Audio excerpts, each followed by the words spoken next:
Vamos a leer el Evangelio según San Marcos en el capítulo 4, versículos 35 al 41. Aquel mismo día, llegada la tarde, Jesús les dice a sus discípulos: «Crucemos a la otra orilla».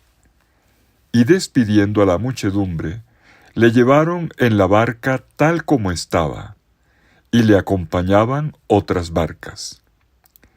Y se levantó una gran tempestad de viento, y las olas se echaban encima de la barca hasta el punto de que la barca ya se inundaba. Él estaba en popa, durmiendo sobre un cabezal. Entonces le despiertan y le dicen: «Maestro, ¿no te importa que perezcamos?».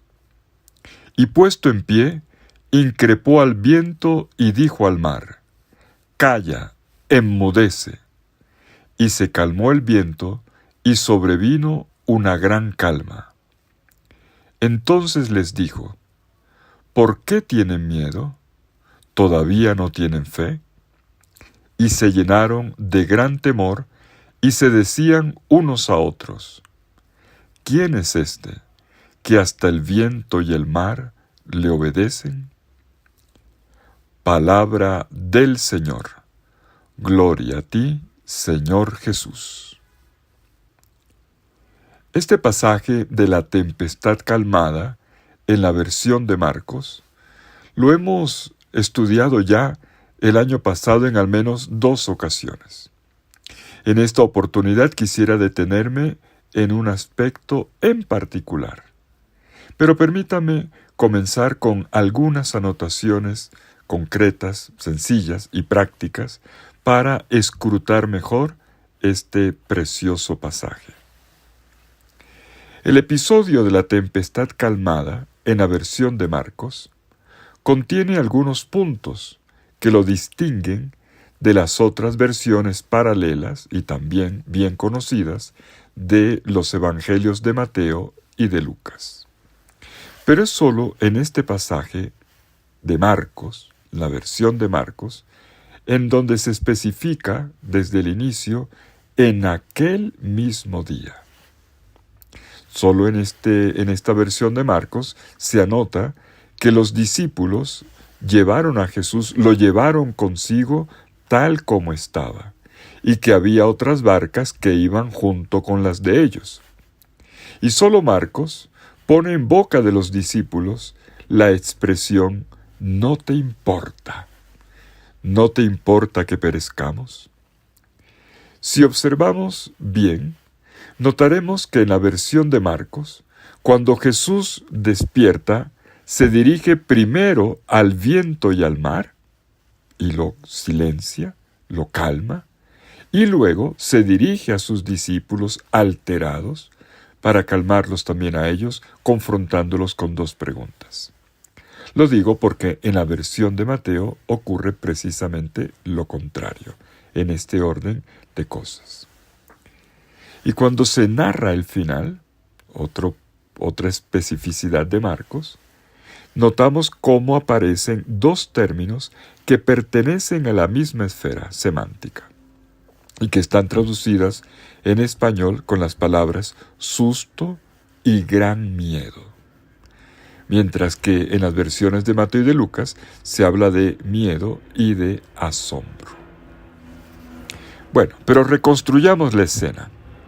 Estamos en el mar de Galilea, que fue también el lugar inaugural de la predicación de Jesús. Pero esta es la primera vez que Jesús cruza el lago para ir a la otra orilla. La otra orilla, en este contexto, es la región de los paganos, de los que no son considerados judíos. El narrador anota desde el inicio, como primera frase, aquel mismo día, llegada la tarde. Detengámonos aquí, aquel mismo día. Uno de los comentaristas más antiguos, el padre de la iglesia San Pedro Crisólogo, quien murió en el año 450 después de Cristo, frente a este relato, frente a él, se pregunta en esta línea, en esta parte específica, ¿qué día? Y él responde con una interpretación alegórica. En su sermón 21 dice, en el día en que todo el esplendor de la luz mundana conoce el atardecer, en el día que anuncia el tiempo último y la hora final. Pasemos a la otra orilla, de las cosas terrenales a las celestiales, de las presentes a las futuras. Bueno, así lo lee y lo predica el padre San Pedro Crisólogo. Pero en realidad el texto, cuando lo leemos al pie de la letra, nos está hablando del mismo día en el que Jesús ha estado enseñando en parábolas. Ha sido una intensa jornada. Siguiendo el hilo del relato de Marcos, hay que recordar que los discípulos habían sido elegidos por él a la orilla del lago y luego en la montaña, y que siguiendo sus pasos habían sido testigos de las curaciones realizadas por Jesús y que habían estado, en esta última ocasión, escuchando su extensa enseñanza a la orilla del mar. Y resulta que ya está anocheciendo. Si está anocheciendo, el sentido común habría sugerido no aventurarse. Añádase a esto el riesgo de una violenta tormenta que sin duda estaba a punto de anunciarse. Todo desaconsejaba semejante propuesta. Era buscarse un problema. Era necesario salir de viaje, lanzarse al agua hacia el territorio pagano a esa hora. En cambio, la invitación de Jesús llega a tiempo. Crucemos, pasemos a la otra orilla. Y permítame que lo diga, es una invitación repetida todos los días, desde ese día hasta hoy. Una palabra que Jesús le dirige a la comunidad de los discípulos de todos los tiempos. Vamos a la otra orilla. Una invitación que se repetirá también en el último día de nuestra aventura terrena, cuando seamos llamados a mirar las cosas como las mira Dios, desde su orilla. Pero nuestro texto aquí nos está hablando de una travesía muy específica que pertenece al mapa misionero de Jesús, que cada vez se va abriendo más y más.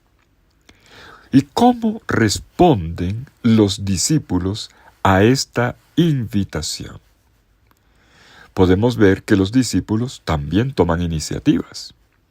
Primero ha sido Jesús quien les ha dicho que pasen a la otra orilla, pero enseguida se anota que son los discípulos los que al embarcarse se llevan consigo a Jesús.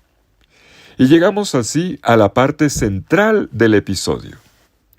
Se desata una auténtica tormenta, ante la cual la primera reacción es la del miedo. Es decir, la incapacidad de permanecer en medio de la tormenta sin perder la paz. Además, por si fuera poco, el que tomó la iniciativa de hacerlos navegar se ha quedado dormido. Entretanto, las olas ya están haciendo que la barca comience a negar. Bueno, una vez que se desata la tormenta, el miedo se apodera de los discípulos. Y ellos llegan a dudar de los sentimientos de Jesús con respecto a ellos. Y entonces interpelan al Maestro. Vienen a despertarlo y lo interpelan. Versículo 38 del capítulo 4 de Marcos. Maestro, ¿no te importa que perezcamos? Atención con la pregunta. Maestro, ¿no te importa que perezcamos? Didáscale, meleis, soy hoti apolumeta. Lo leo en griego porque la frase es fuerte. ¿No te importa que seamos destruidos? ¿Que seamos aniquilados? ¿Es que realmente te importa nuestra suerte, nuestra vida? ¿Te importamos algo? Esta es una expresión rara que encontramos también en otro evangelio, en el evangelio de Lucas, en el episodio de las hermanas de Betania, cuando Marta va donde Jesús, brava, para ponerle quejas de su hermana María. Lucas 10:40. Señor, no te importa, es igualito, no te importa que mi hermana me deje sola en el trabajo. Señor, no te importa. Pues aquí los discípulos le hacen el reclamo a Jesús. ¿No te importa de nuestra vida, de nuestro destino, que seamos aniquilados, que nos muramos? Y en esta ocasión, hay que notarlo en el texto, los discípulos le están hablando a Jesús no solo para pedirle ayuda, le están haciendo un reclamo. Se trata de una protesta. Ellos murmuran de Jesús, impulsados por el miedo ante una muerte que parece inminente. Y esto nos recuerda la reacción de los israelitas cuando caminaban en el desierto después de salir de Egipto. Ellos tenían hambre, tenían sed, pasaron también por peligros. ¿Cuántas veces pasaron por esta prueba y no la superaron porque protestaron, quejándose ante Dios, porque ellos llegaron a pensar que Dios los había llevado al desierto para dejarlos morir? El pecado siempre viene del miedo. Y aquí en concreto, del miedo a la muerte. Esto es lo que se asoma cada vez que la vida nos pone frente a otra orilla que tenemos que alcanzar y sentimos que tenemos que soltar esta orilla en la cual nos sentimos cómodos y seguros. El miedo a dejar un mundo, un territorio, una experiencia que ya tenemos controlada y que hemos aprendido a gestionar. Y entonces sentimos que nos estamos muriendo. Si tenemos en cuenta que el paso a la otra orilla en este relato era el paso al territorio pagano y que es un viaje de evangelización, aquí el paso al mundo pagano para un judío que rara vez ponía el pie allí por miedo a la contaminación, pues esto tenía implicaciones. Podemos pensar que este relato entonces está pensando en algo más. Jesús no quiere someter a los discípulos a una situación peligrosa, porque sí, tiene que ver con algo más. El cambio de territorio desestabiliza, desacomoda, como va a pasar siempre con la misión. Lo que está en juego entonces es el aceptar morir a la vieja orilla, a nuestras seguridades, a la vieja forma de ver las cosas. Y Jesús se pone en pie, afronta el viento y el mar y con la autoridad que le caracteriza, con su palabra, con su voz, lo calma. Calla, enmudece e inmediatamente todo se calma. Y entonces se dirige a los discípulos que están alterados. Y es el momento en que responde a ellos de forma ya más directa. Ya les ha mostrado que sí le interesa su destino, venciendo el mal que está en el mar, en la tempestad. Pero ahora va directo al corazón de ellos y los confronta con dos preguntas. Ellos le hicieron solo una: ¿no te importa que perezcamos? Él les responde con dos preguntas. ¿Por qué tienen miedo? Y es que todavía no tienen fe. Las podemos ver en el versículo 40. El que le pone un nombre a la emoción es Jesús. Miedo y falta de fe. Cada uno tiene que examinarse. ¿Por qué tienen tanto miedo? ¿Cómo es que todavía no tienen fe? Se supondría, han caminado tanto con Jesús. Son los que han escuchado la enseñanza del Maestro y han sido testigos de su poder. ¿Cómo es que todavía no tienen fe? En la formulación de la pregunta, se puede ver que este miedo está relacionado con una carencia de fe, una falta de fe. Por lo tanto, Jesús invita a darle un nombre y un rostro a los miedos de uno. ¿Qué me detiene? ¿Qué me paraliza? ¿Qué me descontrola? Pero sobre todo a buscar la raíz, la falta de fe, de confianza en el Señor. ¿Todavía no tengo fe? Y permítame anotarlo. La expresión utilizada en este relato para describir esta parálisis interior es rara y nos remite a dos textos que encontramos en el Antiguo Testamento. En el libro del Deuteronomio, en el capítulo 20, versículo 8, y en el libro de los Jueces, en el capítulo 7, versículo 3. Veamos lo que dicen estos pasajes. En ellos ocurre siempre lo mismo. A una persona que manifestaba tener miedo de ir a la guerra, se le invitaba a devolverse para su casa para no debilitar el valor de los demás.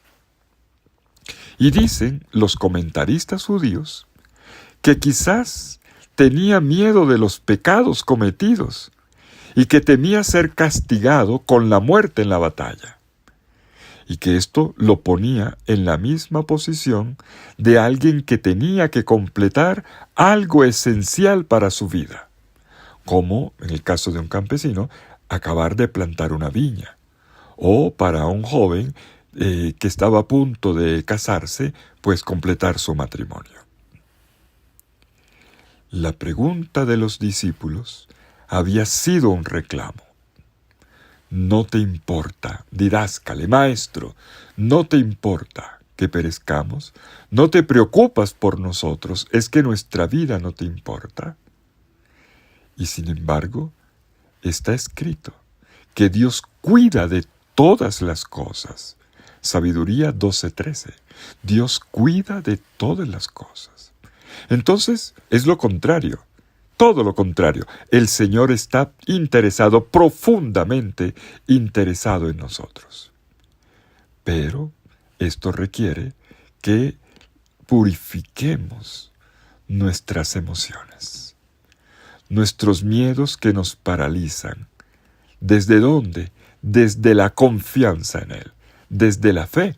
Esto que Jesús interpela a los discípulos, es que aún no tienen fe. Están conmigo, pero están y no están.